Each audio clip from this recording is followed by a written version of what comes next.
Attractive প্রেজেন্টেশনের অভাবে আমরা ইসলামের কথাকে তুলে ধরতে পারি না। ওরা যে মতবাদ, ওদের যে ডক্ট্রিন, ওদের যে আইডিওলজি, ওদের যে চিন্তা চেতনা, বস্তা পচা মতবাদকে ওরা সুন্দরভাবে বিউটিফাই করে, ফান্ডিং করে, এমন প্যাট্রনেজের সাথে গোটা বিশ্বে আনে, চোখ ধাঁধানো মনে হয়। কিন্তু আমাদের প্রপার প্রেজেন্টেশনের কারণে আমরা ইসলামকে নন মুসলিম বন্ধুদের কাছে তুলে ধরতে পারি না।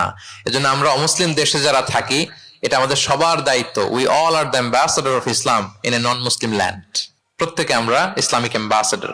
আপনাকে দেখে ওরা ইসলামকে জাজ করবে। আপনি যদি মিথ্যা বলেন তো আপনার গালে দিবে না, বলবে মুসলমানরাই এরকম। আপনি লেনদেনে যদি কারচুপি করেন, বলবে মুসলমানরাই এরকম। এজন্য আপনাকে অ্যাম্বাসেডারের ভূমিকা পালন করতে হবে নন মুসলিম দেশে। এবং নন মুসলিম দেশে স্থায়ীভাবে যদি কেউ থাকতে হয়, তার দাওয়াতের নিয়তে থাকতে হবে। It's a must, I repeat.